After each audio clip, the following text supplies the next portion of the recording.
తెలంగాణ గొంతును పార్లమెంట్లో వినిపిస్తానని చెప్పారు మెదక్ బీజేపీ ఎంపీ రఘునందన్ రావు. ప్రస్తుతం 22 రాష్ట్రాల్లో ఎన్డీఏ కూటమి అధికారంలో ఉందన్నారు. ఆంధ్రప్రదేశ్ ముఖ్యమంత్రిగా ప్రమాణ స్వీకారం చేసిన నారా చంద్రబాబుకు శుభాకాంక్షలు తెలిపారు. మెదక్ ఎంపీగా తనను గెలిపించిన బీజేపీ కార్యకర్తలకు, ఓటర్లకు కృతజ్ఞతలు చెప్పారు. సిద్దిపేటలోని శరభేశ్వర ఆలయంలో ఘనంగా శివపార్వతుల కళ్యాణ మహోత్సవం నిర్వహించారు. అమర్నాథ్ అన్నదాన సేవా సమితి ఆధ్వర్యంలో నిర్వహించిన ఈ కార్యక్రమానికి ఎంపీ రఘునందన్ రావుతో పాటు బీఆర్ఎస్ ఎమ్మెల్యే హరీష్ రావు కూడా హాజరయ్యారు. సభ్యునిగా గెలవడానికి సహకరించినటువంటి సిద్దిపేట నియోజకవర్గ ప్రజలకి, ఓటర్ మహాశయులందరికీ కూడా శిరస్సు వంచి ప్రణామాలు తెలియజేస్తూ ఉన్నారు. నా ఈ గెలుపు లోపల సిద్దిపేట నియోజకవర్గ పరిధి లోపల వచ్చినటువంటి ఓట్లు, సిద్దిపేట ప్రజలు, ఓటర్ మహాశయులు చూపించినటువంటి అభిమానానికి జీవితకాలం రుణపడి ఉంటారని చెప్పి ఈ సందర్భంగా తెలియజేస్తూ ఉన్నారు. నరేంద్రుడి నాయకత్వంలో 3వసారి దేశంలో భారత ప్రభుత్వం ఏర్పాటు కావడం జరిగింది. త్వరలోనే మేమందరం కూడా పార్లమెంట్ సభ్యులుగా ప్రమాణ స్వీకారం చేస్తాం.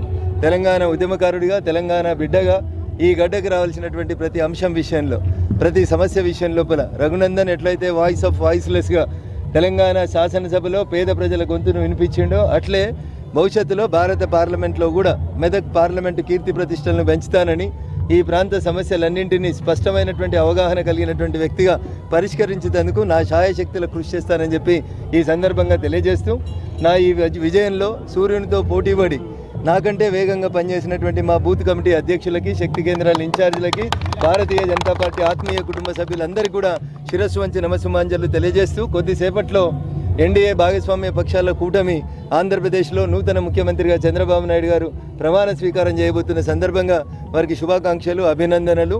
ఇంతింతాయి వటుడింతాయి అన్నట్టు ఎన్డీఏ ఈరోజు దేశంలో 22 రాష్ట్రాల్లో ఎన్డీఏ ముఖ్యమంత్రుల్ని ఎదిగేటువంటి రీతి లోపల ప్రజలు ఆశీర్వచనం ఇచ్చిరంటే ప్రజల తీర్పును మీరు అందరూ కూడా అర్థం చేసుకోవాలి, స్వాగతించాలి. కేవలం 6 రాష్ట్రాలు మాత్రమే ఉన్నాయి. 28లో 22 రాష్ట్రాలు ఎన్డీఏ భాగస్వామ్య పక్షాల నాయకులు ముఖ్యమంత్రులుగా ఉన్నారు. ఇది ప్రజలు భారతీయ జనతా పార్టీ పట్ల ఎన్డీఏ భాగస్వామ్య పక్షాలు చూపిస్తున్నటువంటి అభిమానానికి, కృతజ్ఞతకి మేము శిరస్సు వంచి నమస్సుమాంజలు తెలియజేస్తూ, ఈ ప్రాంత బిడ్డగా ఈ గడ్డ అభివృద్ధికి అహర్నిశలు పనిచేస్తానని మరోసారి తెలియజేస్తూ, మొదటి కార్యక్రమం శివుడు ఆజ్ఞ లేకపోతే చీమ కూడా గర్వదని శివపార్వతుల కళ్యాణంలో పార్టిసిపేట్ అయ్యే అవకాశం కల్పించినటువంటి వైశ్య సంఘం పెద్దలందరికీ కూడా కృతజ్ఞత.